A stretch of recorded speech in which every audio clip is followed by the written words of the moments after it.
नमस्कार बच्चों। आज अपन एक महत्वपूर्ण टॉपिक पढ़ने जा रहे हैं जिसे पोल्ट्री साइंस या पोल्ट्री फार्मिंग कहते हैं। ये बहुत ही महत्वपूर्ण टॉपिक है जो विभिन्न प्रकार की कॉम्पिटिटिव एग्जाम में इससे प्रश्न पूछे जाते हैं। तो इसको अपन डिटेल्ड पढ़ेंगे। इसकी चाहे अपने को कितनी भी क्लास लेनी पड़े, जीरो से लेकर अपन गहराई जितनी गहराई हो सकती है उतना पढ़ेंगे। इसको मैं हिंदी और इंग्लिश दोनों में लूँगा ताकि आपको समझने में आसानी रहे। ठीक है, तो स्टार्ट करते हैं। तो सबसे पहले आता है पोल्ट्री। तो पोल्ट्री के अंदर उन पक्षियों को रखा गया है जो अंडा व मांस के उद्देश्य से पाली जाती हैं। तो मैं लिख सकता हूं कि पोल्ट्री मतलब ऐसे पक्षी जिन्हें मांस व अंडे के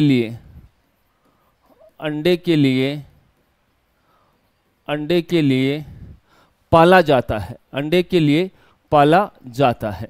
उन सारे पक्षियों को किसकी श्रेणी में रखा जाता है? पोल्ट्री की श्रेणी में रखा जाता है। ठीक है, अब इसका अपन देख लेते हैं कि उदाहरण कौन कौन से हैं। तो जितने भी आपका फाउल है, ठीक है, गुनिया फाउल है, कौन कौन से पक्षी आते हैं उसके उदाहरण अपन लिखते जाते हैं। पी फाउल है, डक्स यानी कि बतख जो है वो भी इसमें रखी जाती है। टर्की पोल्ट्री के अंदर आती हैं। गूज है, फिजेंट है,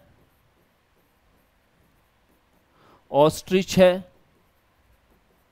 और आपका पिजन है और एक आपकी जो है क्वेल है।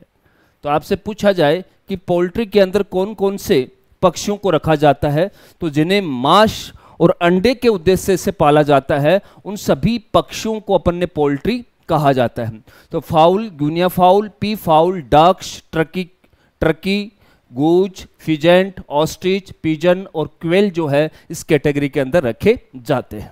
ठीक है, तो ये शब्दावली आपको याद हो गई होगी, इजी सी शब्दावली है। देखिए एक शब्दावली और आती है कि आपसे कोई पूछ ले कि स्टडी ऑफ बर्ड्स किसे कहा जाता है। स्टडी ऑफ बर्ड्स, पक्षियों का अध्ययन किसे कहा जाता है? तो साइंस को याद रखना है। ऑर्निथोलॉजी क्या कहा जाता है? ऑर्निथोलॉजी कहा जाता है। तो ये भी शब्दावली आपको साथ साथ में याद रखनी है कि ऑर्निथोलॉजी किसे कहा जाता है। तो पक्षियों के अध्ययन को क्या कहा जाता है? ऑर्निथोलॉजी कहा जाता है। ये पॉइंट आपको क्या करना है? याद रखना है। ठीक है, अब आगे की तरफ अपन बढ़ते हैं। अगली स्लाइड है क्लासिफिकेशन ऑफ पोल्ट्री, इनका वर्गीकरण होता है। तो देखिए क्लासिफिकेशन में अपन सबसे पहले क्या लिखते हैं? किंगडम लिखते हैं। ठीक, तो आपको पता है कि पक्षी जितने भी हैं वो क्या है? जंतु जगत में आते हैं। तो इसका किंगडम क्या हो जाएगा? एनिमेलिया। किंगडम क्या हो जाएगा? एनिमेलिया। ठीक, फिर आता है फाइलम। तो फाइलम में देखिए इनके बैकबोन पाई जाती हैं। जिसमें बैकबोन पाई जाती है उसे कौन से फाइलम में रखा जाता है? कोर्डेटा। कोर्डेटा में रखने की वजह क्या है? कि इनमें बैकबोन पाई जाती है, जो रीढ़ की हड्डी है वो पाई जाती है। तो ये आपको याद रखना है। अगर आपसे पूछा जाए कि इसका सब फाइलम क्या है, सब फाइलम आपको अगर पक्षियों का पूछा जाए तो आपका आंसर जाता है वर्टिब्रेटा जाता है। वर्टिब्रेटा क्यों के अंदर रखा जाता है? क्योंकि इसमें स्पाइनल कॉलम इसके अंदर जो है वो पाई जाती है। तो ये पॉइंट भी आपको याद रखना है। क्या पाई जाती है? स्पाइनल कॉलम की उपस्थिति के कारण जो है इसे वर्टिब्रेटा में रखा जाता है। आगे देखिए, आगे आती है क्लास। तो पक्षियों की क्लास सबको याद रहती है। कौन सी क्लास होती है? एवीज होती है। एवीज में क्यों रखा जाता है? एक तो ये वार्म ब्लडेड है, गर्म खून वाले हैं। ये जो पक्षी हैं वो कैसे हैं? वार्म ब्लडेड एनिमल है। ठीक है, एक इनका हृदय जो है, हार्ट जो है वो कितना चेम्बर का बना हुआ है? 4 चेम्बर्ड हार्ट पाया जाता है। 4 चेम्बर्ड हार्ट जो है इनके अंदर पाया जाता है, जिसके 4 कोष्ठक होते हैं, 2 आलिंद और 2 नीले होते हैं। अगर आपसे पूछी जाए कि इसकी सब क्लास कौन सी है, तो इसकी सब क्लास जो है नियोनिथीज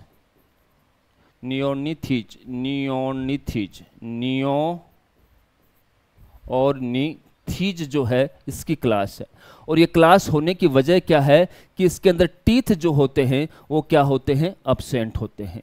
दांत क्या होते हैं, अब्सेंट होते हैं। तो क्लास तो इसकी आएगी एविज, पक्षियों की क्लास कौन सी आती है, एविज। सब क्लास कौन सी आती है, नियोरनिथीज। कौन सी आती है, नियोरनिथीज आती है, क्योंकि इसके अंदर दांत जो है वो अनुपस्थित पाए जाते हैं। ठीक है, तो ये किंगडम, फाइलम, सब फाइलम, क्लास, सब क्लास हो गया। आगे अपन चलते हैं ऑर्डर। पक्षियों को जो है वो 2 ऑर्डर के अंदर डिवाइड किया जाता है। कितने ऑर्डर के अंदर डिवाइड किया जाता है, 2 ऑर्डर के अंदर। एक ऑर्डर को बोलते हैं गैलीफॉर्मिश, गैलीफॉर्मिश, और दूसरा ऑर्डर जो है वो होता है अंसारीफॉर्मिश, अंसारीफॉर्मिश। तो देखिए इनमें फर्क क्या होता है। जो गैलीफॉर्मिश हैं, गैलीफॉर्मिश जो हैं, इन पक्षियों के जो आपके विंग्स हैं वो क्या होते हैं, छोटे होते हैं। विंग्स क्या होते हैं, शॉर्ट होते हैं। ठीक, इनके जो विंग हैं वो क्या होते हैं, छोटे होते हैं। ठीक, लेग्स, पैर भी इनके क्या होते हैं, शॉर्ट होते हैं। और इनके जो टॉयज होते हैं, टॉयज जो है ऐसे अनुकूलित होते हैं, टॉयज जो है अनुकूलित होते हैं जिसके द्वारा ये स्क्रैचिंग और रनिंग का कार्य कर सकते हैं। तो टॉयज अनुकूलित होकर, अनुकूलित होकर स्क्रैचिंग व रनिंग के कार्य करते हैं, रनिंग का कार्य करते हैं। तो ये पॉइंट आपको याद रखना है। तो गैलीफॉर्मिश के अंदर जो पक्षी आते हैं उनके विंग छोटे मिलेंगे, लेग्स छोटे मिलते हैं। इसके साथ में इनके जो पैरों के नीचे, अभी मैं आपको दिखाऊंगा टॉयज, पैर के नीचे जो होता है टॉयज, एक विशिष्ट प्रकार के रूपांतरित या अनुकूलित होते हैं जिससे वो स्क्रैचिंग कर सकते हैं और रनिंग कर सकते हैं। जबकि अंसारीफॉर्मिस के अंदर जितने भी आपके एक्वेटिक बर्ड है, जलीय पक्षी जो है, जितने भी जलीय पक्षी हैं, यानी कि एक्वेटिक जितने भी बर्ड्स हैं, उनको इस कैटेगरी के अंदर रखा गया है। तो इसके ऑर्डर जो है वो 2 प्रकार के हैं, गैलीफॉर्मिश है और अंसारीफॉर्मिश है। अंसारीफॉर्मिश के अंदर जितने भी आपके जलीय पक्षी हैं उनको रखा जाता है। गैलीफॉर्मिश में जितने पक्षी रखे जाते हैं उनके पैर छोटे होते हैं, पंख छोटे होते हैं, और जो टॉयज होता है, पैर का लास्ट वाला भाग जो होता है, टॉयज जो होता है, वो विशिष्ट रूप से अनुकूलित होता है, जिसकी वजह से वो स्क्रैचिंग और रनिंग दोनों का कार्य कर लेता है। ठीक, अब अपन चलते हैं कि इनका भैया जीनस कौन सा है और स्पीसीज कौन सा है। तो जीनस और स्पीसीज के लिए अपन क्या करते हैं, इनके जूलॉजिकल नाम ही पढ़ लेते हैं, जिसमें सबसे पहला जूलॉजिकल नाम में 2 शब्द होते हैं। ठीक है, तो पहला जीनस को प्रदर्शित करता है और दूसरा किसको प्रदर्शित करता है, किसको, स्पीसीज को। तो मैं यहां पर लिख देता हूं कि सभी पक्षियों के मैं इधर एक के जीनस लिखता जाऊंगा, इधर मैं जो है उनकी स्पीसीज लिखूंगा, और साथ में आपको यह भी याद कर लेना है कि प्रत्येक पक्षी में गुणसूत्रों की संख्या कितनी है। गुणसूत्रों की संख्या भी अपनी यही याद कर लें, कई एग्जाम के अंदर इससे संबंधित प्रश्न पूछे जाते हैं। तो सबसे पहला मैं आपका जो है वो लेता हूं वाइल्ड फाउल पक्षी, जंगली मुर्गा जिसको बोलते हैं। इसका नाम क्या है, गैलस, गैलस। इसका नाम क्या है, गैलस, गैलस। तो गैलस क्या है, इसकी जीनस है, और गैलस ही इसका क्या है, स्पीशीज का नाम है। और इसमें गुणसूत्रों की संख्या पूछे तो 78 जो है इसमें गुणसूत्र पाए जाते हैं। दूसरा पक्षी मैं लेता हूं जिसे डोमेस्टिक फाउल कहा जाता है। क्या कहा जाता है, डोमेस्टिक फाउल, यानी कि पालतू मुर्गा जिसे कहा जाता है। तो इसका जूलॉजिकल नाम क्या होता है, गैलस, जीनस सेम है, स्पीशीज इसकी चेंज हो जाएगी, इससे डोमेस्टिकस कहते हैं, और गुणसूत्रों की संख्या वही कितनी होंगी, 78 होंगी। तो ये जो है वो जीनस को प्रदर्शित करते रहेंगे, और दूसरा वाला जो किसको प्रदर्शित करता रहेगा, स्पीशीज को प्रदर्शित करता रहेगा। ठीक, तीसरा पक्षी मैं लेता हूं वो है टर्की। कौन सा, टर्की। टर्की को अपन क्या लिखेंगे, टर्की को मेलेगेरिश, मेलेगेरिश गालो, गालो, गालोपाओ। इसका जूलॉजिकल नेम क्या है, गालोपाओ। और इसमें आपको गुणसूत्रों की संख्या पूछी जाए तो कितनी होती है, 80। तो मेलेगेरिश तो जो है इसका जीनस का नाम है, और गैलोपाओ जो है वो क्या है, इसकी स्पीशीज का नाम है। और गुणसूत्रों की संख्या कितनी होती है इसके अंदर, 80 होती है। ठीक। 4 नंबर की मैं लेता हूं Japanese. Japanese, Japanese foul, Japanese foul जिसको बोलते हैं वो लेता हूं, तो उसका नाम है कोटुरनिक्स जेपोनिका। क्या है? जेपोनिका। और इसमें भी गुणसूत्रों की संख्या कितनी होती है? 78 होती है। 5 नंबर का मैं लेता हूं आपका फिजेंट, फिजेंट्स, इसका नाम है फेसिनस, फेसिनस कोल्चिकस, और इसमें गुणसूत्रों की संख्या होती है 82। तो इस में आपको जीनस भी मिल जाएगा, जूलॉजिकल नेम भी मिल जाएगा, और प्रजाति भी आपको क्या होती है? मिल जाती है। तो ये आपको ध्यान रखना है। ठीक है, अगला मैं 6 नंबर का चलता हूं। 6 नंबर का लेता हूं पी फाउल। पी फाउल, इसका नाम होता है पाओ क्रिस्टेटस। इसमें गुणसूत्रों की संख्या पूछी जाए तो कितनी होंगी? 80 होंगी। ठीक है, ये किसको प्रदर्शित करता है? जीनस को। ये किसको प्रदर्शित करता है? स्पीसीज को। तो आपसे कोई पूछा जाए पी फाउल का नाम बताइए, तो आप क्या बोलोगे? पाओ क्रिस्टेटस होता है। ठीक, अगर अगला पक्षी अपन ले गूज, तो गूज का है एसर एंसर, एसर एंसर, जिसमें गुणसूत्रों की संख्या कितनी होती है? 80 होती है। गूज में भी गुणसूत्रों की संख्या कितनी होती है? 80 होती है। ठीक है, तो ये भी आपको ध्यान रखना है। आपका है मस्कोवी, 8 नंबर का पक्षी है मस्कोवी। तो इसमें है कैरिना मस्चाटा। इसमें भी गुणसूत्रों की संख्या कितनी होती है? 80 गुणसूत्र होते। तो मस्कोवी का भी आपको क्या करना है? याद रखना है। अगला चलते हैं डक। डक का आपको पता ही है एनास प्लेटी राहिन कोश। गुणसूत्रों की संख्या इसमें भी कितनी होती है? 80 होती है। तो ये मैं आपके सामने 9 पक्षी भी लिख चुका हूं, उनके जीनस भी मैंने आपको बता दिए और स्पीशीज मैंने बता दी। किसके आधार पर बता दिए? जूलॉजिकल नेम के आधार पर मैंने आपको बता दिए। ठीक है, अब कुछ पॉइंट हैं जो आपको याद रखना है। देखिए, ये पॉइंट मैं आपको इससे पहले अगली स्लाइड पर ले जाता हूं, बाद में मैं आपको दिखाता हूं। ये क्लासिफिकेशन अपना हो गया, अब पहले अपन देखते हैं, उसके बाद में वो पॉइंट मैं आपको लिखाऊंगा।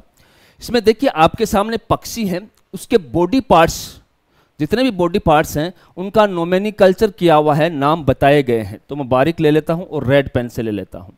तो देखिए जो ऊपरी ऊपरी ये भाग दिख रहा है, इसको कहा जाता है कोम्ब कहा जाता है। क्या कहा जाता है? कोम्ब कहा जाता है। ठीक है, वो जो नीचे पाया जाता है, यहां पर देखो इसने लिखा नहीं, ये वाला भाग जो है वो वाटल्स, क्या होता है? वाटल्स होता है। ठीक है, देखो यहां पर लिखा हुआ इस पक्षी का ये वाटल्स, और ये ऊपर वाला हिस्सा ये पूरा का पूरा क्या है? कोम्ब कहलाता है। ये चोंच है, इधर आंख है, ये आपको सबको पता है। और ये जो भाग है, इतना जो भाग है, इससे हेकल कहते हैं। ठीक है, ये आपका बैक आ जाएगा, सैडल आ जाएगा। ठीक है, ये आपके जो है वो सिकल फिदर आ जाएंगे। इसके नीचे जो ये फिदर आपको दिख रहे हैं, ये कौन से हैं? Main feather, main tail feather आ जाएंगे आपके। ठीक है, और इधर वाले फिदर जो है वो लेजर सिकल फिदर्स आ जाएंगे। ये जो भाग है वो प्लफ है, मैं लिख देता हूं फ्लफ। कौन सा भाग है? फ्लफ है, बुक से लिया गया है। ये कौन सा जॉइंट है? होक जॉइंट है। ये भाग कौन सा है? सेंक, बार बार आपको नाम लिखाएगा सेंक भाग, ये सेंक भाग है। ये क्ला है इसके। ठीक है, और ये नर मुर्गा है, इसमें ये क्या पाया जाता है? स्पर। नर मुर्गा के अंदर क्या पाया जाता है? नर मुर्गा के अंदर क्या पाया जाता है? स्पर पाया जाता है। ठीक है, ये मादा मुर्गी लिखी हुई है, सेम है। ये ऊपर वाला जो है आपका कलंगी कोम्ब वाला भाग है। कोम्ब के नीचे यहाँ पर आपकी पाई जाती है आई रिंग, फिर आई पाई जाती हैं। ठीक है, और ये नीचे वाला भाग वाटल्स है, ये आपकी चोंच दिख रही है। ऐसे ही ये भाग जो है वो आपका कान है, और ये नीचे वाला भाग जो है वो ईयर लोब है। तो ये कुछ शब्दावलियां हैं जो आपको याद रखनी है। ध्यान से देखिए, दोबारा देख लीजिए। ये कोम्ब है, ये वाटल है, ये आंख है, आंख के ऊपर आई रिंग होगा। ठीक है, कान होगा, कान के नीचे देखिए ये भाग आपका कान है, तो कान के नीचे ईयर लोब होंगी, ठीक है। हेकल भाग है, बैक भाग है, सैडल भाग है, शिकल फिदर है, ये जो फिदर दिख रहे हैं वो शिकल फिदर है, ये यहाँ पर फिदर दिख रहे हैं वो मैन टेल फिदर है, और जो लेजर सिकल फिदर जो है वो आपको ये दिख रहे हैं लेजर सिकल फिदर है, ठीक है। ये जो भाग जो दिख रहा है, ये भाग जो ये वाला भाग, ये क्या है, फ्लफ है, ठीक है। ये आपका होक जॉइंट है, ये सेंक भाग है, और ये आपके जो जिसको क्ला बोलते हैं क्ला है, और नर मुर्गे में क्या पाया जाता है, स्पर पाया जाता है, और ये इसके क्या है, टॉयज, क्या है, टॉयज हैं। ये आपकी मादा मुर्गी है, ये नर मुर्गा है, ये कलंगी के बारे में दिखाया गया है। तो ये आपको नामांकन थोड़ा सा ध्यान में होना चाहिए कि भैया कोम्ब यहाँ होती है, वाटल्स यहाँ होती हैं, आँख के ऊपर आई रिंग पाई जाती है, कान के नीचे, कान के जस्ट नीचे ईयर लोब पाई जाती हैं, ठीक है। उधर वाले सबसे बाहर दिख रहे हैं वो सिकल फिदर हैं, सिकल फिदर के नीचे मैन टेल फिदर्स होते हैं। फिर आपको दिख रहे हैं लेजर सिकल फिदर दिख रहे हैं। इधर वाला भाग आपसे पूछ लिया जाए तो फ्लप कहलाता है। ये होक जॉइंट है, ये सेंक है, क्ला है, टॉयज है, स्पर है, जो सिर्फ नर मुर्गा के अंदर पाए जाते हैं।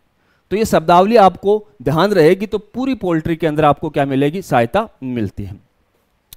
अब चलते हैं अपन थोड़ा आगे की तरफ बढ़ते हैं, क्या करते हैं, थोड़ा सा आगे की तरफ बढ़ते हैं। अब शब्द आया कलंगी, समझ में आ गया कि कोम्ब। तो देखिए पोल्ट्री के अंदर टोटल 8 प्रकार की कोम्ब पाई जाती हैं, जिसमें से 3 कोम्ब जो है वही कॉमन है। ये पॉइंट आपको याद रखना है। तो पोल्ट्री में मैं लिख सकता हूं कि पोल्ट्री में कुल 8 प्रकार की कोम्ब पाई जाती हैं, कोम्ब पाई जाती हैं। ये पॉइंट याद रखना है, पाई जाती हैं। जिनमें से कौन कौन सी, सिंगल कोम्ब, जिनमें से कौन कौन सी, सिंगल कोम्ब, पी कोम्ब, व और रोज कोम्ब कॉमन होती हैं। क्या होती हैं, कॉमन होती हैं, जो अधिकांशतः पाई जाती हैं, कॉमन होती हैं। तो प्रश्न पूछा जा सकता है कि टोटल कोम्ब कितने प्रकार की होती हैं पोल्ट्री में, तो भैया 8 प्रकार की होती हैं। उसमें से 3 ही जो ऐसी कोम्ब हैं, सिंगल, रोज और पी, ऐसी कोम्ब हैं जो कॉमन है, अधिकांशतः पाई जाती हैं। अब पंखों का रंग, जिसे प्लूमेज कलर कहा जाता है, प्लूमेज कलर कहा जाता है, पंखों का रंग, यानी कि इंग्लिश में बोलते हैं प्लूमेज कलर। तो पोल्ट्री के अंदर बस एक ही लाइन याद रखनी है, कुल 13 प्रकार के प्लूमेज कलर पाए जाते हैं। तो मैं पॉइंट लिख सकता हूं कि पोल्ट्री में कुल 13 प्रकार के प्लूमेज कलर पाए जाते हैं, प्लूमेज कलर पाए जाते हैं। तो ये 2 पॉइंट मैंने आपके सामने कोम्ब से संबंधित और प्लूमेज के कलर से संबंधित आपको बताया है, जो आपको क्या रखना है, ध्यान रखना है, ठीक है। अब थोड़ा आगे की तरफ चलते हैं। आपसे कोई पूछ लिया जाए कि आपका जो डोमेस्टिक फाउल है, आपसे कोई पूछ लिया जाए कि आपका जो डोमेस्टिक फाउल है उसकी उत्पत्ति कहां से हुई है, ठीक है। तो याद रखिए डोमेस्टिक जो फाउल है, जो पालतू मुर्गा है, डोमेस्टिक फाउल की उत्पत्ति आपको याद रखनी है। उत्पत्ति जो है वो साउथ ईस्ट एशिया से हुई है, एशिया में हुई है, तो ये पॉइंट आपको क्या करना है, याद रखना है। एक पॉइंट आपको ये याद रखना है कि केंद्रीय पक्षी अनुसंधान संस्थान, इसकी स्थापना कौन से साल में की, तो 1979 में, 1979 में की गई। कहां पर की गई भाई साहब, इज्जत नगर कहां की गई, यूपी के अंदर जो है इसकी स्थापना की गई, ठीक। आपसे पूछा जाए कि केंद्रीय मुर्गी प्रजनन फार्म कहां है, तो आप लिखोगे एक तो हसार घाटा में है, एक मुंबई में है, मुंबई में है और एक भुवनेश्वर के अंदर रखे गए हैं। तो ये दो केंद्रीय एजेंसियां हैं जिनके बारे में आपको याद रखना है। केंद्रीय मुर्गी प्रजनन फार्म कहाँ है? हसार घाटा, हर घाटा नहीं, हसार घाटा, हसार घाटा, मुंबई, भुवनेश्वर। जबकि केंद्रीय पक्षी अनुसंधान संस्थान सेंट्रल एवियन रिसर्च इंस्टीट्यूट 1979 में कहां पर? यूपी में इज्जत नगर में इसकी स्थापना की गई है। तो कोई प्रश्न आपसे पूछा जा सकता है जो अपने को क्या करना है? ध्यान रखना है। ये प्रश्न पूछे जा सकते हैं तो अपने को क्या करना है? ध्यान रखना है। ठीक है, अब चलते हैं आगे की तरफ। अगली स्लाइड है पोल्ट्री ब्रीड्स की मुर्गियों की नस्लों के बारे में अपन जानेंगे। तो देखिए, मुर्गियों की जितनी भी नस्ल पाई जाती हैं, पोल्ट्री की जितनी भी नस्ल पाई जाती हैं, उन्हें दो वर्गों में विभाजित किया जाता है। इन्हें दो वर्गों में और विभाजित किया जाता है। बड़े डिटेल से पढ़ेंगे अपन, कोई शॉर्ट में नहीं पढ़ेंगे। दो वर्गों में विभाजित किया जाता है। किसके आधार पर? एक नंबर तो है कि उत्पत्ति के आधार पर जो है इनका वर्गीकरण किया जाता है। किसके आधार पर? उत्पत्ति के आधार पर जो है इनका वर्गीकरण किया जाता है। दूसरा जो इसका वर्गीकरण है वो उपयोगिता के आधार पर किया जाता है। उपयोगिता के आधार पर जो है पोल्ट्री को वर्गीकृत किया जाता है। तो अपन सबसे पहला पढ़ते हैं कौन सा? उत्पत्ति के आधार पर। पहला वर्गीकरण पढ़ेंगे उत्पत्ति के आधार पर कि कौन सी मुर्गी की उत्पत्ति कहां से हुई है। तो इसके आधार पर इसे निम्न भागों में विभाजित किया गया है। पहला भाग है इसका देसी नस्लें, जिसे भारतीय नस्लें भी कहते हैं। मुर्गी की कौन सी नस्लें कहते हैं? भारतीय नस्लें भी कहते हैं, और उसी को इंग्लिश में बोलते हैं इंडिजीनियस ब्रीड, अर्थात भारत में पाई जाने वाली मुर्गी की नस्लें। अब यहां पर अपने को सबके क्या करने हैं? उदाहरण याद रखने हैं। तो भारत की कौन कौन सी है भैया? एक तो असील है, एक कौन सी है? कड़कनाथ है, एक आपका चितानगोंग है, आपका कौन सा? घाघश है, और बुशरा, और कौन सा है? बुशरा है। ठीक है, पहले कौन कौन सी है? असील, कड़कनाथ, चितानगोंग, घाघश और बुशरा। असील का अपन वर्गीकरण पढ़ेंगे। असील को इंडियन गेम बर्ड भी बोलते हैं। इसके सारे पॉइंट अपन आगे लिखेंगे, तो यहाँ पर सारी चीजें नहीं बताऊंगा। कड़कनाथ सबसे छोटी कालामासी आगे पढ़ेंगे। चितानगोंग कहाँ की है? उड़ीसा की, ये भी आगे पढ़ेंगे। घाघश और बुशरा कहाँ पर? मध्य प्रदेश और गुजरात और महाराष्ट्र में पाई जाती हैं। तो उनका वर्णन अपन लास्ट में करेंगे। तो अभी तो मैं क्लासिफिकेशन कर देता हूँ। तो उत्पत्ति के आधार पर पहला वर्गीकरण आपका कौन सा हो गया? देसी नस्ल हो गई। दूसरी आती है इंग्लिश ब्रीड। कौन सी आती है? इंग्लिश ब्रीड, इंग्लैंड में पाई जाने वाली। याद रखिए, इसके लिए एक पॉइंट और लिख लेते हैं कि जो इंग्लिश ब्रीड होती हैं उसे टेबल बर्ड भी कहा जाता है। क्या कहा जाता है? इंग्लिश ब्रीड जो होती हैं, इंग्लिश नस्ल की जो भी ब्रीड होती है चिकन की, उसे टेबल बर्ड कहा जाता है। तो मैं लिख सकता हूं कि इन्हें टेबल बर्ड भी कहा जाता है। ये पॉइंट आपको याद रखना है इसके लिए। अब इसका उदाहरण अपन देख लेते हैं। कौन कौन सा है भैया? ससेक्स आता है, ऑर्फिंगटन आता है,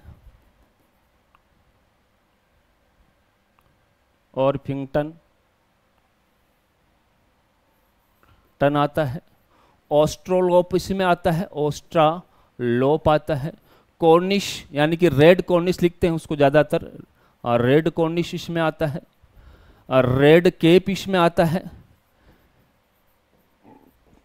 और आपकी जो है डॉर्किंग नस्ल, कौन सी? डॉर्किंग नस्ल जो है वो इसमें आते हैं।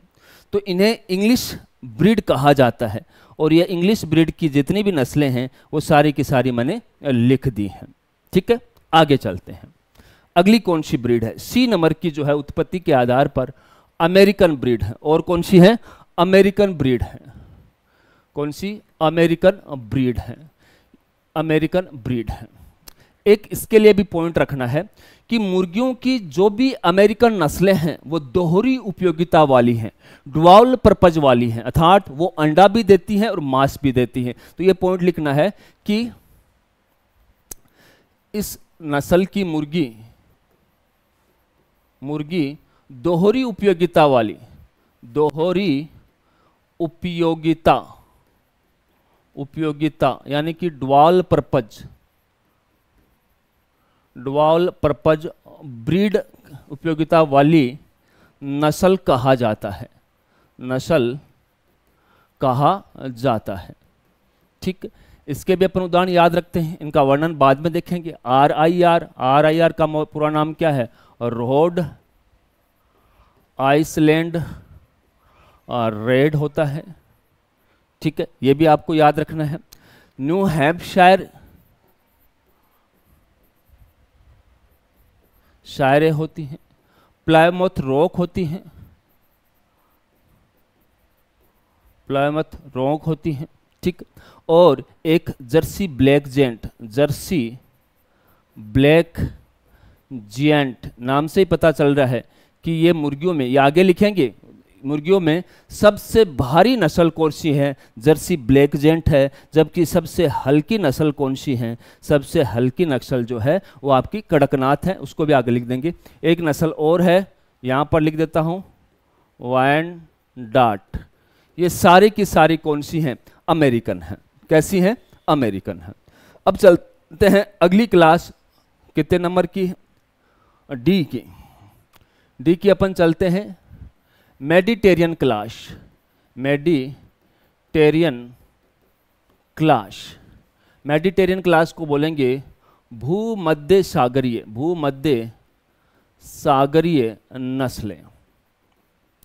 तो भैया इसमें अंडा देने वाली मुर्गी को रखा जाता है, तो यहां पर कई पॉइंट लिखे जाएंगे। भूमध्य सागरीय जो मुर्गियां होती हैं वो हमेशा सफेद रंग का अंडा देती हैं, और भूमध्य सागरीय मुर्गियों को छोड़कर बाकी जितनी भी मुर्गियां हैं वो हमेशा ब्राउन कलर का अंडा देती हैं। देखिए मैं लिख सकता हूं कि सभी मुर्गियां, यहां पॉइंट लिख देता हूं कि सभी मुर्गियां ब्राउन कलर का एग्स देती हैं। जबकि भूमध्य सागरीय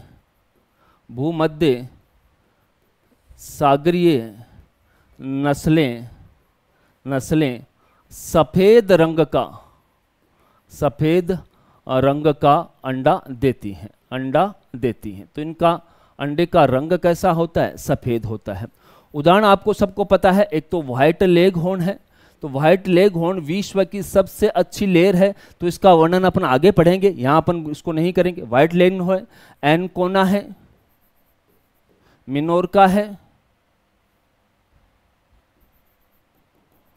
मिनोरका है और एक एंडालूशियन है। एंडालूशियन के लिए फिर खास पॉइंट है, मैं रेड कलर से लिख देता हूं। मैंने बताया सभी मुर्गियां ब्राउन कलर के अंडे देती हैं, जबकि मेडिटेरियन कौन से रंग का अंडा देती हैं? सफेद रंग का। लेकिन एंडालूशियन मुर्गी ऐसी एक मुर्गी है जो नीले रंग का अंडा देती हैं। तो मैं लिख सकता हूं कि यह मुर्गी नीले रंग का अंडा देती हैं। तो ये पॉइंट आपको क्या करना है? याद रखना है। ये पॉइंट आपको याद रखना है। तो ये आपकी कौन सी क्लास है? मेडिटेरियन क्लास है। भूमध्य सागरीय नस्ल है। किसके आधार पर? उत्पत्ति के आधार पर। अब चलते हैं लास्ट, पोलिश ब्रीड। इसको ऐसे याद रख लीजिए, कोई ज्यादा वो नहीं है। पोलिश ब्रीड, इसका उदाहरण भी कौन सा है? पोलिश। मुर्गे का नाम भी क्या है? पोलिश। तो ये सारी की सारी आपकी जो थी उत्पत्ति के आधार पर मुर्गियों को वर्गीकृत किया गया था। अब अपन पढ़ेंगे उपयोगिता के आधार पर। किसके आधार पर? उपयोगिता, कि उनका उपयोग क्या है। तो दूसरा वर्गीकरण अपन लेते हैं उपयोगिता के आधार पर, उपयोगिता के आधार पर मुर्गियों का वर्गीकरण। तो पहले मुर्गी क्या कर सकती हैं, अंडा देने वाली, ठीक है। तो पहले वाली में क्या लिखेंगे, अंडा देने वाली मुर्गी या अंडा उत्पादन करने वाली, जिसे अपन क्या कहते हैं, लेयर कहा जाता है। इसका उदाहरण कौन कौन से हैं, भूमध्य सागर की सारी नस्लें जो है, भूमध्य सागरीय जितनी भी नस्लें हैं सारी की सारी इसमें रख दो। कौन कौन सी हैं, व्हाइट लेगहॉर्न है, मिनोरका है, एनकोना और एंडालूसियन। और कौन सी है, एंडालूसियन है। और कौन सी है, एंडालूसियन है। तो ये सारी की सारी क्या करेंगी, अंडा देती हैं, आपको याद रखना है।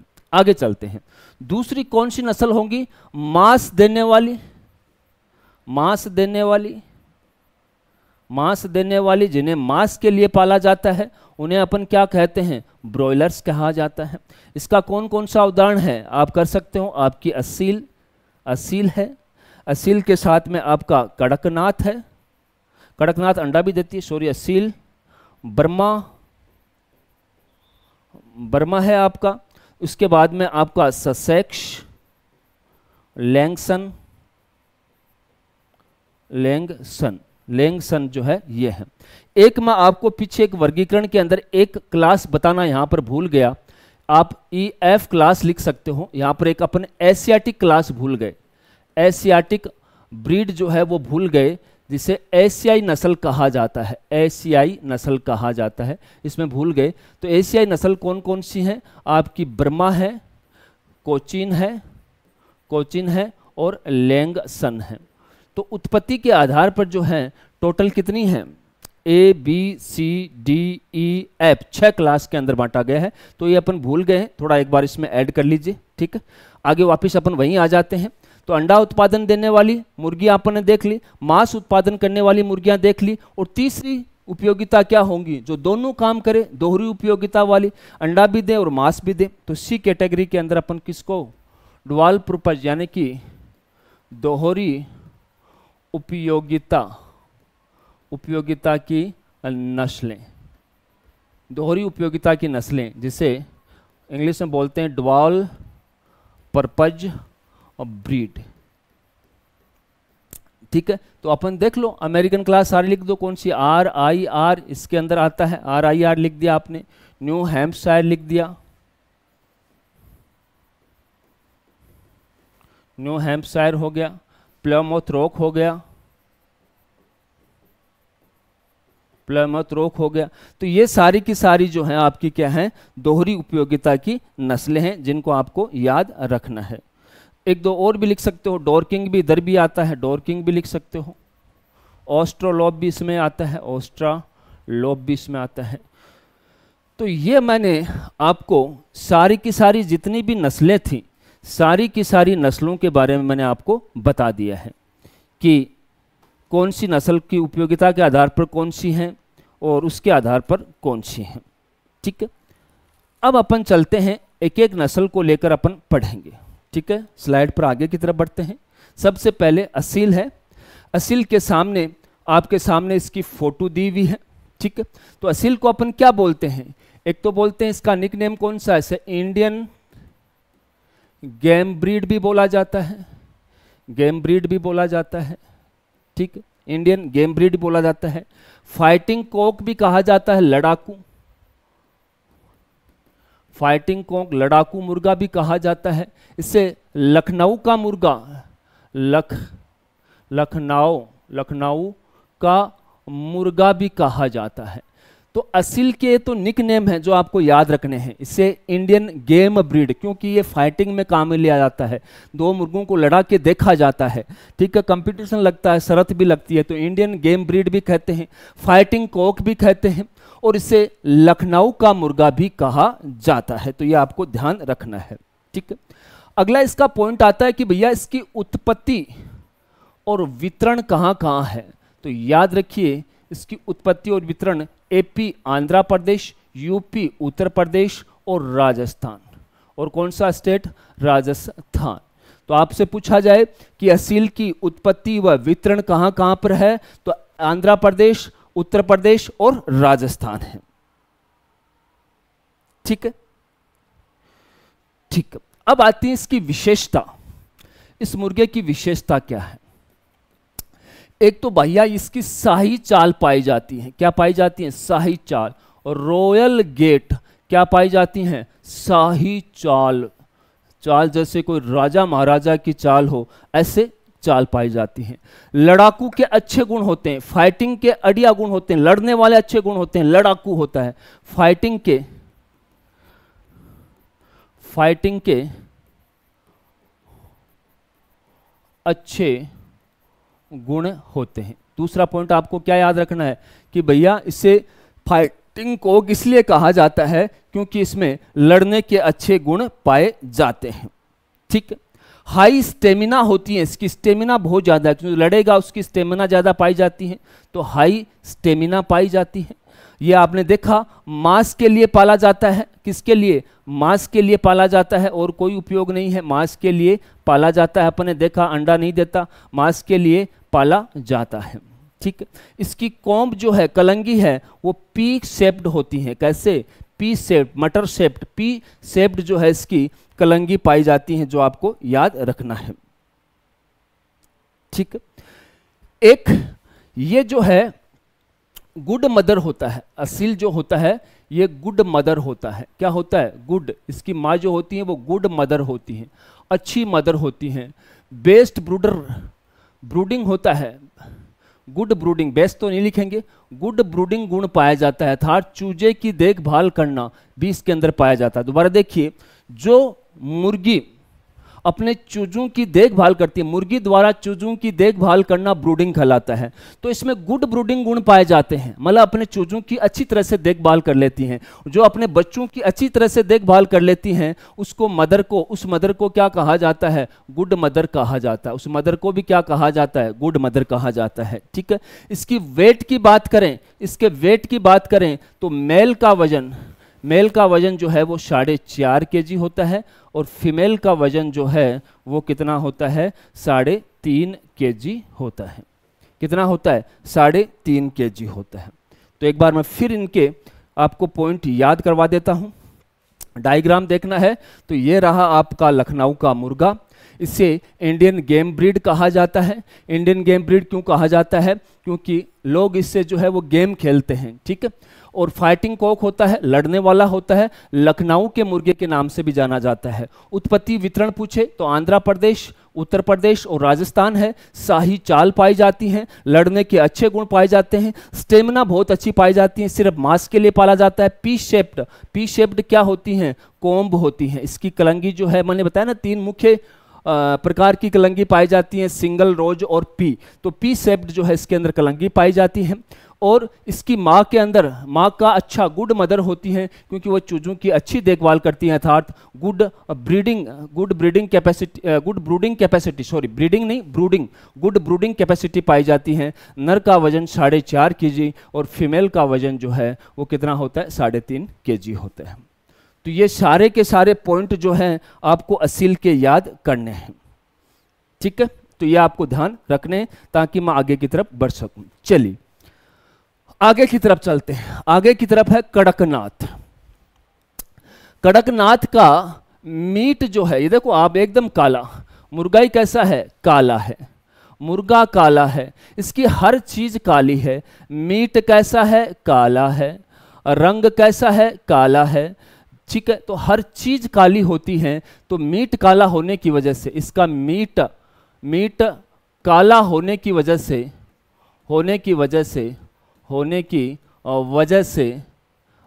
से इसे काला मासी कहा जाता है। क्या कहा जाता है? काला मासी कहा जाता है। ये पॉइंट आपको याद रखना है।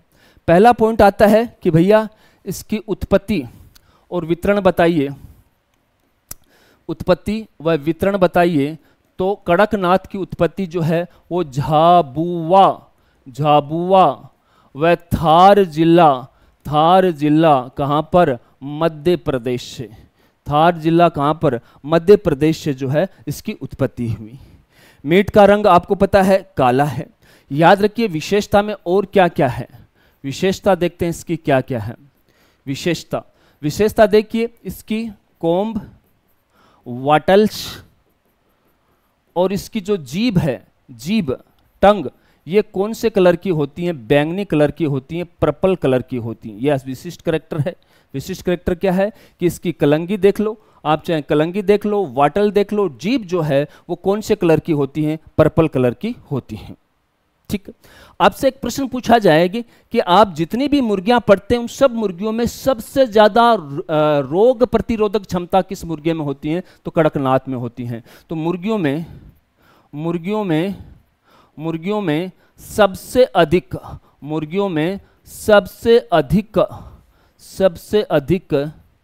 रोग प्रतिरोधक क्षमता, सबसे अधिक रोग प्रतिरोधक क्षमता पाई जाती है किसमें, कड़कनाथ में पाई जाती है। किसमें पाई जाती है, कड़कनाथ में पाई जाती है। तो ये पॉइंट भी आपको क्या करना है, याद करना है। ठीक, और भैया इसका मीट तो बहुत फेमस है, इससे लैंगिक इच्छा बढ़ती है, एफ्रोडिस्कस गुण पाया जाता है, मेडिसिनल यूज है। तो मैं लिख सकता हूं कि इसके मीट में एफ्रोडिस्कस गुण पाया जाता है, यानी कि लैंगिक इच्छा बढ़ाने वाला गुण इसमें पाया जाता है। मीट की मेडिसिनल वैल्यू भी है। मीट की क्या है, मेडिसिनल वैल्यू है। मेडिसिनल वैल्यू है, क्या है, मेडिसिनल वैल्यू है।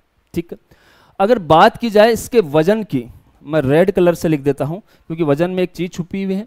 इसके वजन की बात की जाए, तो वजन देखिए, नर मुर्गा 1.5 kg का होता है और मादा मुर्गी जो है वो 1 kg की होती है।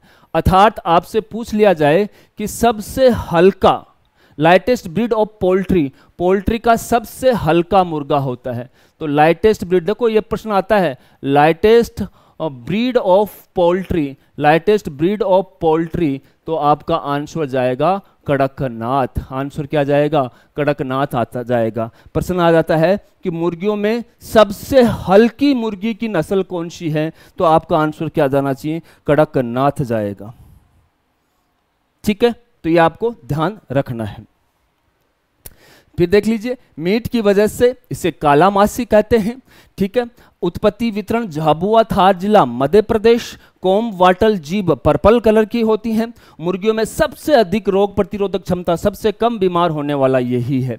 मीट में एफ्रोडिस्कस गुण पाए जाते हैं। मीट की मेडिसिनल वैल्यू भी होती है।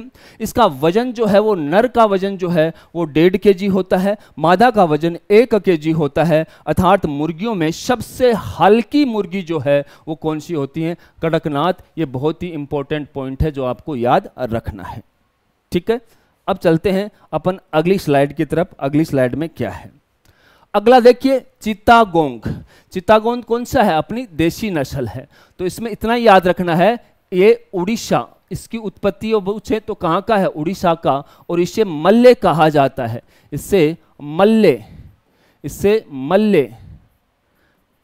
मल्ले कहा जाता है। क्या कहा जाता है, मल्ले कहा जाता है।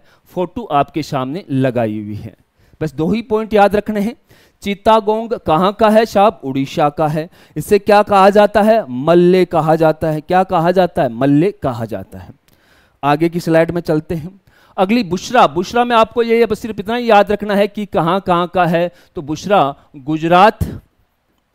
गुजरात और महाराष्ट्र में पाया जाता है, गुजरात और महाराष्ट्र में। ठीक है, बर्मा को इतना याद रखना है, ब्रह्मपुत्र वैली के अंदर जो है ये नस्ल पाई जाती है और इसका कोई विवरण अपने को नहीं करना है। ठीक है, आगे चलते हैं। आगे आती है आपकी कोचिन की उत्पत्ति जो है कहां हुई है, संघाई कहाँ है, चीन। ठीक है, इसलिए इसे संघाई पक्षी भी कहा जाता है, संघाई फाउल भी कहा जाता है। क्या कहा जाता है? संघाई फाउल भी कहा जाता है। तो कोचिन याद रखनी है, कहाँ? संघाई चाइना का है और इसे संघाई फाउल के नाम से भी जाना जाता है। ठीक, अब चलते हैं आगे की तरफ। अगली नस्ल देखते हैं। अगली नस्ल है आपकी व्हाइट लेग हॉर्न। सबको पता है व्हाइट लेग हॉर्न जो है वो सबको पता है। ठीक, आपसे पूछा जाए कि भैया इसकी उत्पत्ति व वितरण,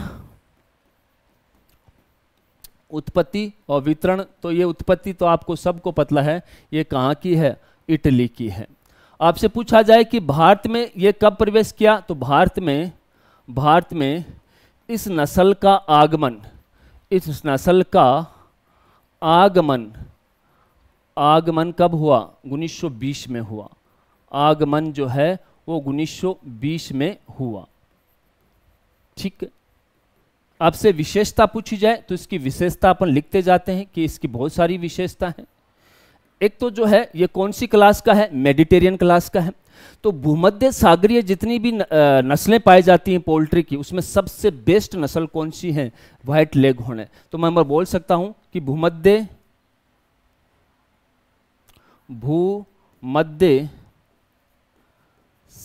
सागरीय नस्लों में सबसे बेस्ट नस्ल, सबसे बेस्ट ब्रीड या सबसे बेस्ट नस्ल जो है वो व्हाइट लेग हॉर्न है। इसके कितने स्ट्रेंथ पाए जाते हैं? तो इसके टोटल, इसके कुल 12 स्ट्रेंथ्स पाए जाते हैं, स्ट्रेंथ्स पाए जाते हैं। आपसे पूछा जाए कि विश्व की सबसे बेस्ट लेयर, आपसे पूछा जाए कि विश्व की सबसे बेस्ट, विश्व की सबसे अच्छा अंडा देने वाली मुर्गी कौन सी है? तो आपका आंसर क्या जाएगा? व्हाइट लेग हॉर्न जाएगा। तो ये पॉइंट भी आपको याद रखना है। जितने भी व्यापारिक लेयर बन रही हैं इसको व्हाइट लेग हॉर्न को छोड़कर, सारी की सारी इससे बनती हैं। तो कमर्शियल लेयर की उत्पत्ति इसी नस्ल से होती है, इसी नस्ल से होती है, इसी नस्ल से होती है। ठीक, ये क्या है? आकर्षक, इसको पूछा जाए कि कैसी है? आकर्षक नस्ल है। इसके लिए लिखा जाता है अलर्ट नस्ल है। नीट व क्लीन, एकदम साफ सुथरी, नीट व क्लीन नस्ल भी इसे कहा जाता है। इसे आकर्षक भी कहा जाता है, अलर्ट नस्ल, नीट व क्लीन नस्ल आपसे पूछा जाए तो भी आपका आंसर क्या जाएगा? व्हाइट लेग हॉर्न जाता है। ठीक, स्मॉल होती है, साइज में क्या होती हैं? छोटी होती हैं, स्मॉल साइज की होती हैं, स्मॉल साइज की होती हैं, स्मॉल साइज की होती हैं। ये भी आपको क्या करना है? ध्यान रखना है। ठीक, देखिए इसके जो टांग है, टांग जो है वो पंख रहित होते हैं। टांग जो है वो कैसे होते हैं? पंख रहित होते हैं। और इस मुर्गी के पैर आप डायग्राम में भी देख सकते हो, पैर क्या होते हैं? छोटे होते हैं। आप डायग्राम में भी देख सकते हो पैर जो है वो क्या होते हैं? छोटे होते हैं। ठीक, और पैरों पर जो है वो पंख रहित होते हैं। इस मुर्गी का रंग आपसे पूछा जाए तो आपको साफ साफ दिख रहा है, कैसा रंग है? सफेद रंग है। लेकिन याद रखिए इसकी चोंच व टांग का रंग कैसा होता है? पीला होता है। कैसा होता है? पीला होता है। तो इसकी चोंच, ये चोंच और ये टांग जो है वो कौन से रंग की मिलेगी? पीले रंग की मिलती हैं। तो ये पॉइंट भी आपको क्या करना है? याद रखना है। ठीक है, बेस्ट लेयर हो गई। और ये जो है 240 अंडे, 240 एग्स पर ईयर देती हैं, और 5-6 माह की उम्र से अंडा देना स्टार्ट कर देती हैं, अंडा देना शुरू कर देती हैं। ठीक, इसके वजन की बात करें तो नर का वजन 2.7 kg होता है, और मादा का वजन जो है वो कितना होता है, 2 kg होता है। कितना होता है, 2 kg होता है, 2 किलो होता है। तो ये वजन भी आपको याद रखने हैं। तो ये सारे के सारे लक्षण किसके हैं, व्हाइट लेग हॉर्न के हैं। दोबारा देख लो, उत्पत्ति वितरण इटली में है, 1920 में भारत में आई, भूमध्य सागर में सबसे बेस्ट नस्ल है, कुल 12 स्ट्रेन पाए जाते हैं, बेस्ट लेयर कहा जाता है विश्व की, और विश्व की जितनी भी कमर्शियल लेयर हैं वो इसी से तैयार की जाती हैं। ये नस्ल छोटी, आकर्षक, अलर्ट, नीट व क्लीन होती हैं, तथा इसके टांग पंख रहित होती हैं। पैर जो है वो छोटे होते हैं, खुद का रंग सफ़ेद होता है, लेकिन चोंच व टांग पीले रंग की होती हैं। 240 अंडे पर ईयर देती हैं, 5 से 6 माह की उम्र में अंडा देना शुरू कर देती हैं। नर का वजन 2.7 kg होता है, जबकि मादा का वजन जो है वो 2 kg होता है। यह आपको ध्यान रखना है। ठीक, आगे चलते हैं। आगे लक्षण है आपकी Rhode Island Red. Rhode Island Red, आपको उत्पत्ति पूछा जाए तो जगह कौन सी आ जाएगी, रोड आइसलैंड जगह। रोड आइसलैंड, आपसे पूछा जाए कि रोड आइसलैंड कहाँ है, अमेरिका में। कहाँ पर, अमेरिका के अंदर इसकी उत्पत्ति हुई। तो ये पॉइंट आपको याद रखना है। ये संकर है किस किस का, मलय, मलय, लेगहॉर्न व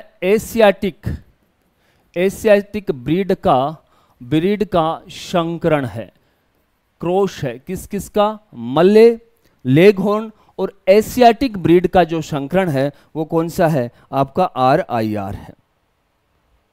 ठीक, बॉडी पूछी जाए, बॉडी कैसी है, तो इसका शरीर लंबा होता है और आयताकार होता है, रेक्टेंगुलर को बोलते हैं आयताकार होता है, और ब्रॉड चौड़ा होता है। कैसा होता है, ब्रॉड चौड़ा होता है। तो बॉडी पूछी जाए तो प्रश्न आता है कई बार कि आयताकार शरीर कौन सी नस्ल का पाया जाता है, तो आप क्या करोगे, RIR करोगे। ठीक है, तो ये आपको ध्यान रखना है। पंखों का रंग, पंखों का प्लूमेज रंग,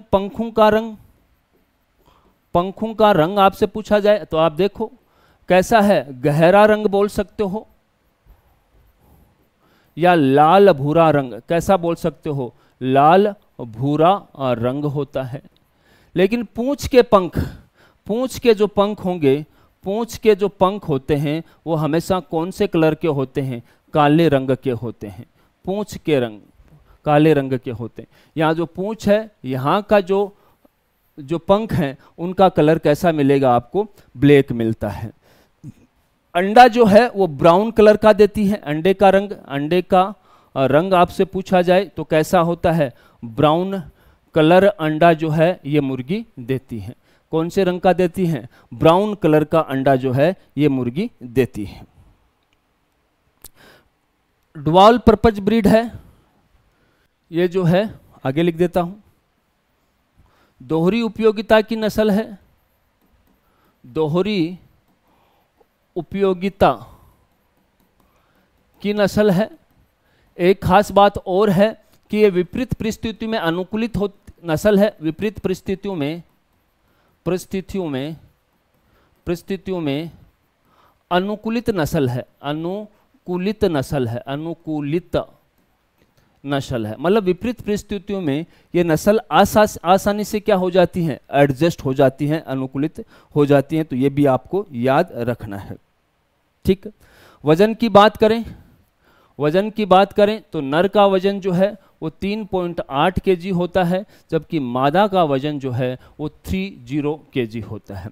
तो ये सारे का सारा विवरण किसके बारे में है, रोड आइसलैंड रेड के बारे में है। रोड आइसलैंड रेड के बारे में है। तो ये आपको ध्यान रखना है। ठीक, आगे चलते हैं।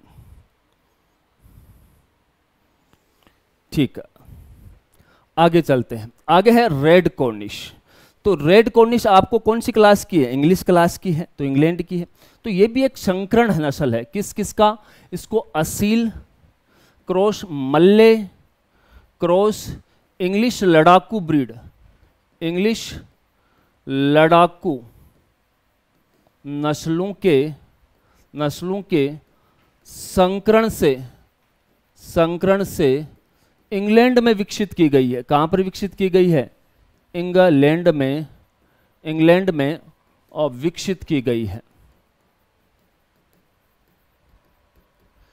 इंग्लैंड के अंदर जो है इस नस्ल को विकसित किया गया है। ठीक है, ये याद रखना है।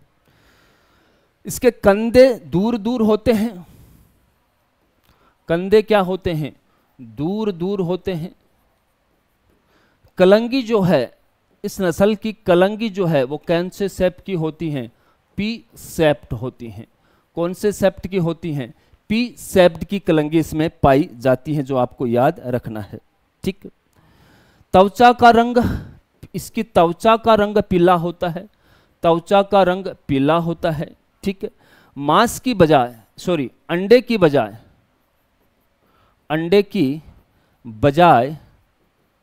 बजाय मांस अच्छी गुणवत्ता का देती हैं। अच्छी गुणवत्ता का देती हैं। तो ये इसके विशिष्ट कैरेक्टर हैं जो आपको याद रखने हैं। किसके? रेड कॉर्निश के। ठीक। अब अगली नस्ल में चलते हैं। प्लायमाउथ रॉक, इसका पूछा जाए कि मूल स्थान कहाँ है? भैया ये तो है ही अमेरिका की नस्ल। मूल स्थान कहाँ है? अमेरिका का है। मूल स्थान कहाँ है? अमेरिका का है। आकार बड़े आकार की है भैया। कौन से आकार की है? बड़े आकार की। आपसे पूछा जाए कि ये नस्ल कौन से आकार की है, तो बड़े आकार की नस्ल है, यह आपको याद रखनी है। ठीक। चमड़ी व टांग पीले रंग की होती हैं इसकी। चमड़ी टांग कौन से रंग की होती हैं? पीले रंग की होती हैं। इसकी कोम्ब जो है वो कैसी होती हैं? और रोज कोम्ब पाई जाती हैं। कौन सी कोम्ब पाई जाती हैं? और रोज कोम्ब पाई जाती हैं। किसकी? प्लायमाउथ रॉक की। सिंगल कोम्ब, सॉरी, रोज कोम्ब नहीं, इसमें सिंगल कोम्ब पाई जाती हैं। कौन सी कोम्ब पाई जाती हैं? Single comb. तीन तरह की लिखाई है मैंने, रोज, सिंगल और पी, तो इसमें सिंगल कोम्ब पाई जाती हैं। ये आपको ध्यान रखना है। ठीक। इसकी 7 किस्में हैं। इसकी नस्लें कितनी हैं? 7 किस्में हैं। इसकी कितनी किस्में हैं? 7 किस्में हैं। जिसमें से ये जो धारीदार, जिसमें से धारीदार नस्ल सबसे प्रसिद्ध है। सबसे प्रसिद्ध है। इसकी 7 किस्में पाई जाती हैं, लेकिन इसकी जो धारीदार नस्ल है वो सबसे ज्यादा क्या है? प्रसिद्ध है। ठीक है।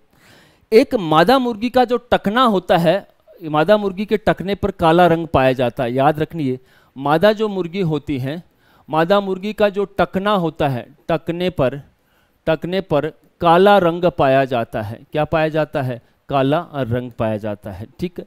इसमें मांस जो है वो व्यापारिक स्तर पर, मांस जो है वो अच्छा देती है। मांस का व्यापारिक स्तर पर उत्पादन होता है। कमर्शियल स्तर पर, व्यापारिक स्तर पर जो है उत्पादन होता है। अंडा उत्पादन भी इसमें पाया जाता है, लेकिन कमर्शियली जो है मांस उत्पादन के लिए पाली जाती हैं। अगर वजन की बात करें तो नर का वजन जो है वो 4.3 kg होता है और मादा का वजन जो है वो 3.4 kg होता है। तो ये प्लायमाउथ रॉक है। मूल स्थान अमेरिका है। आकार बड़े आकार की है। चमड़ी व टांग जो है वो पीले रंग की होती हैं। कॉम्ब जो है वो सिंगल कॉम्ब होती हैं। टोटल 7 इसकी किस्में पाई जाती हैं, जिसमें धारीदार जो है, ये धारीदार आपको दिख रही है, ये सबसे ज़्यादा फेमस नस्ल होती है। ठीक है। मादा मुर्गी के टखने पर काला रंग पाया जाता है। मांस उत्पादन व्यापारिक स्तर पर होता है। अंडा उत्पादन भी पाया जाता है। नर का वजन 4.3 kg, मादा का वजन जो है वो 3.4 kg पाया जाता है। तो ये पॉइंट आपको याद रखना है। ठीक है। आगे चलते हैं। और ये लास्ट किस्म है आपकी जर्सी, जो है सबसे भारी नस्ल है। मुर्गी की सबसे भारी नस्ल कौन सी है? जर्सी ब्लैक जेंट है। इसके वेट की बात करें तो नर का वेट जो है वो 5.9 kg होता है और मादा का वजन जो है वो 4.5 kg 4.5 kg होता है। कितना होता है? 4.5 kg होता है। तो इस क्लास के अंदर जो है अपन इतनी बड़ी क्लास रखेंगे क्योंकि ज़्यादा बड़ी क्लास आप लोग देखते नहीं हो। इसके अंदर जो है अपन ने ब्रीड से संबंधित सारी बातें पढ़ ली, क्लासिफिकेशन पढ़ लिया, और जो इंट्रोडक्शन है वो पोल्ट्री का अपन पढ़ लिया, और नेक्स्ट क्लास के अंदर अपन आगे वाला पार्ट लेके आएंगे। अभी के लिए इतना ही, धन्यवाद।